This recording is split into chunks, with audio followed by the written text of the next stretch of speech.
자, 오늘도 돈 벌기를 즐겨볼까요? 신나게 돈 벌 수 있는 오늘 돈이 되는 이슈. 그 첫 번째 주자는 리더스 인덱스 박주근 대표와 함께합니다. 어서 오세요. 네, 안녕하세요. 네, 올해 국내 30대 그룹의 정기 주주총회에서 신규 선임된 사회이사 10명 중에 서너 명이 관료 출신인 것으로 나타났는데요. 주요 기업 사회이사들이 주로 관료 출신으로 눈에 띄게 늘어난 거죠? 네, 그렇습니다. 일반적으로 신규 사회이사들의 가장 많은 비중을 차지하는 것은 교수 출신들이거든요. 현역 교수들인데 윤석열 정부가 이제 1준이 되지 않습니까? 이 정부 들어서 어떻게 됐냐 봤더니 원래 특이하게 관료 출신이 학계 출신을 넘어섰습니다. 원래는 네. 학계가 더 높았는데. 네, 그렇습니다.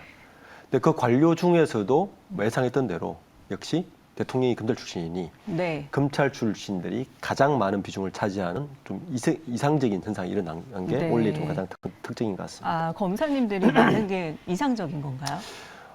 이게 돈이요, 권력을 가장 냄새를 잘 맡습니다. 네. 네.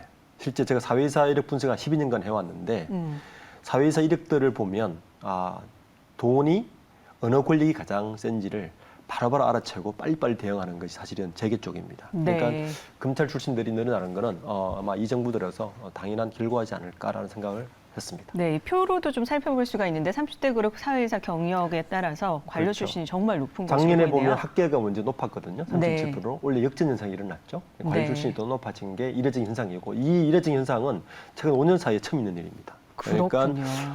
이 정부 들어서 재계가 훨씬 더 권력의 눈치를 많이 보기 시작했다. 이렇게 볼 수 있는 현상이라고 볼 수 있을 것 같습니다. 네, 그리고 재계 출신 사회이사는 32명으로 이 재계 출신 비중은 21.8%로 무려 15.8%포인트나 상승을 했는데요. 이 재계 출신을 선호하는 이유를 뭐라고 보십니까? 이분들의 특이한 현상인데 일반적으로 우리나라의 대기업들은 그 사회이사들이 학계와 관료가 주로 장악하고 있는데 재계 출신들은 별로 없거든요. 반면에 미국의 포춘 500대 기업들은 80%가 재계 출신입니다.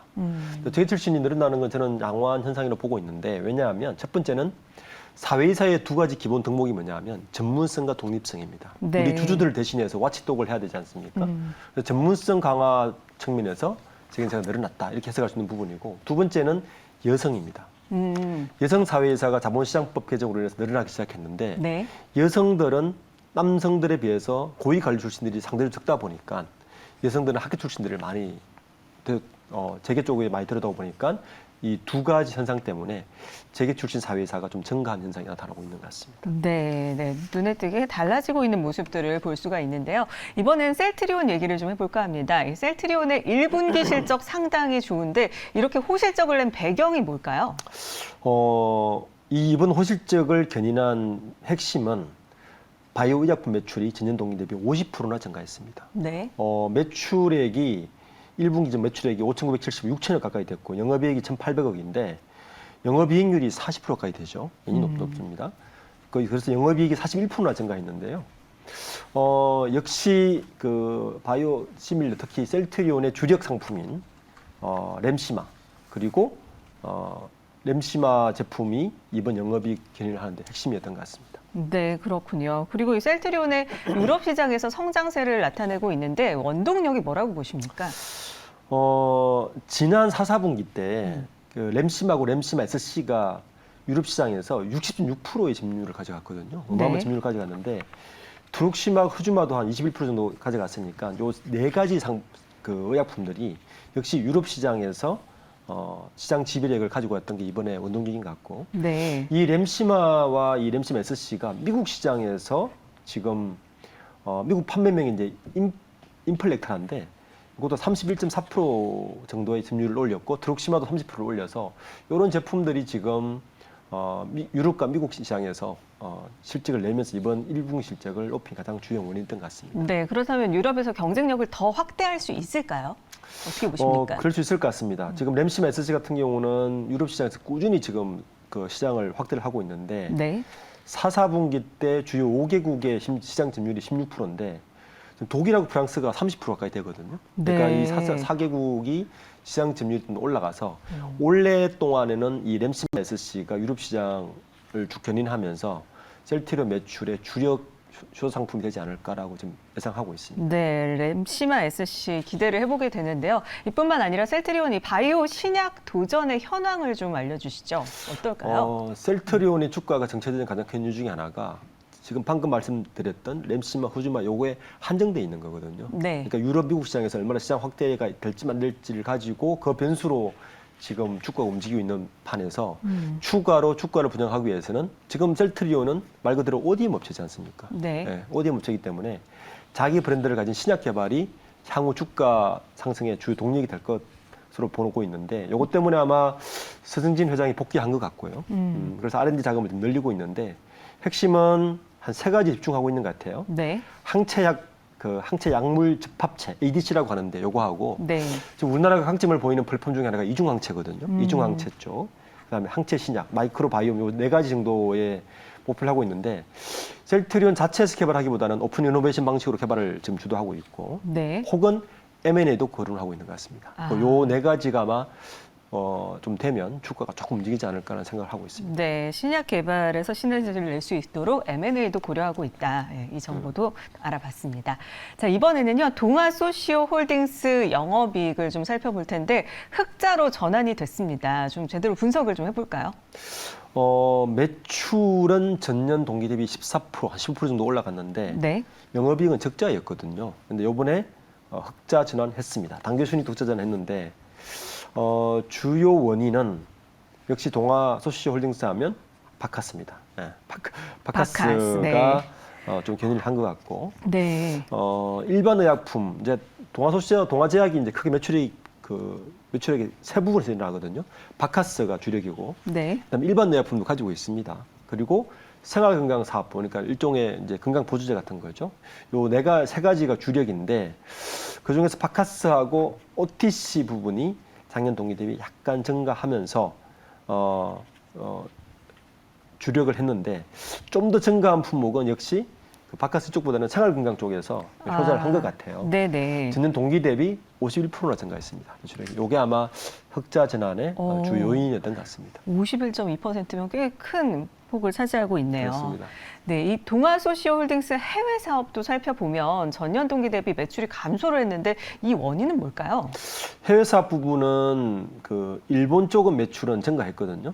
일본 네. 쪽은 일본 쪽에 이제 다베포 에틴 알파라는 제품으로 증가를 했는데 글로벌 전체를 보면 역시 글로벌에 나간 거는 바카스예요. 특히 이제 캠 바카스 쪽인데 네. 캄보디아에 나가 있는데 이런 부분들이 경기 침체로 전년 동기 대비 한 36% 정도 매출이 감소한 것 같습니다. 그래서 이 부분 때문에 해외 매출이 감소한 것 같습니다.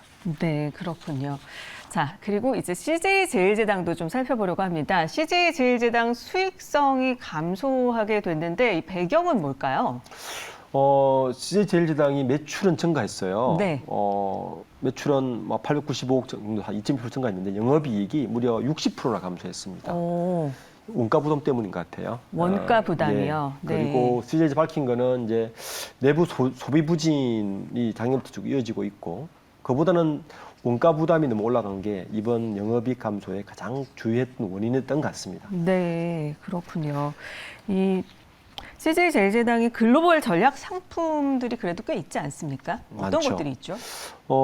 지금 내수 부진으로 내수 쪽에서는 좀 매출이 감소했는데 해외 사업은 매출 증가했어요. 네. 매출도 10% 증가했고 영업이익은 무려 50%나 증가했습니다. 그리고 전체의 그 식품 매출에서 차지하는 비중이 그 50% 육박을 해서 하반기에 가면 해외 식품 매출이 국내 매출보다 많은 부분을 차지할 가망성이 높게 보고 네. 이게 CJ제일제당 입장에서는 훨씬 더 영업이익 측면에서 효자가 되지 않을까 합니다. 왜냐하면 이제 미국을 비롯해서 주요 국가의 그 글로벌 전략 제품 중심으로 이제 성장을 기능하는데 그게 뭐냐면 비비고입니다. 네. 그리고 CJ가 이제 컨텐츠하고 식품을 같이 하지 않습니까? 네네. K컬처 영향이 사실은 상당히 그 영향을 많이 주고 있고요. 그렇죠. 이 미국뿐 아니라 유럽에서도 K푸드 영향력이 그렇죠. 워낙 그 크잖아요. OTT를 통해서 나가는 K푸드 영향력 때문에 네. 해외 매출이 빠르게 증가하고 있어서 근데 이게 어떤 이제 시너지를 내느냐면 기존에 깔려 있는 인프라나 처음에는 투자가 많이 들어가지 않았겠습니까? 네. 이 투자에 대한 감가상각 코스트가 이미 많이 떨어진 상태에서 매출이 늘어나는 거라서 해외 매출이 50%를 넘어서는 순간 영업이익 곡선은 훨씬 더 빠르게 우상향할 것 같습니다. 네, K푸드의 영향력이 계속해서 확대되고 있다고 볼 수 있는 거죠, 그렇죠. 그럼요. 예. K푸드 네. 영향력이 커져서 특히 이제 그 유럽 같은 경우도 보면 무려 41%나 K푸드 이익증을 확장했어요. 네. 미국도 B2C 채널이 매출이 46%나 증가했거든요. 시장 점유율은 48% 1위입니다.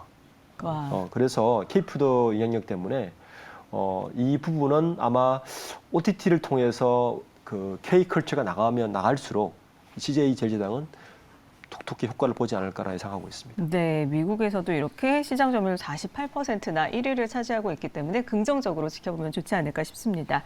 자, 그리고요. 설탕 값이 11년 6개월 만에 최고치를 기록을 했는데요. 어떻게 된 겁니까? 지금 유엔에서 식량농업기구 FAO라고 있는데요. 네. 지난달에 설탕 가격 지수를 보니까 127이었어요. 100일 기준으로 하면 전월 대비 17.6% 올랐습니다. 네. 2011년에 비교하면 그 28%나 급등했는데 네. 요게 거기다가 지금 인도, 중국, 태국 산지에서 생산량이 줄어들 것으로 예상하고 있거든요.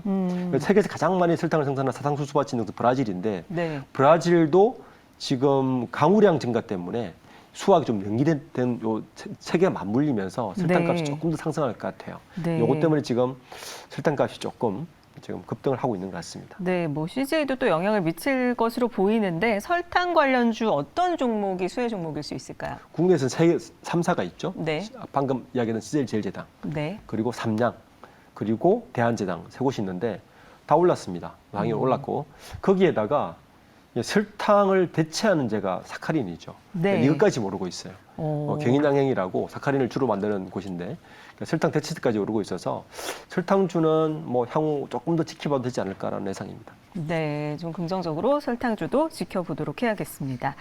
자, 그리고요, 신세계 이야기를 좀 해보겠습니다. 신세계에서 6월에 새 유로 멤버십을 출시한다고 하는데 신세계 매출에 영향을 미칠까요? 어떻게 보십니까?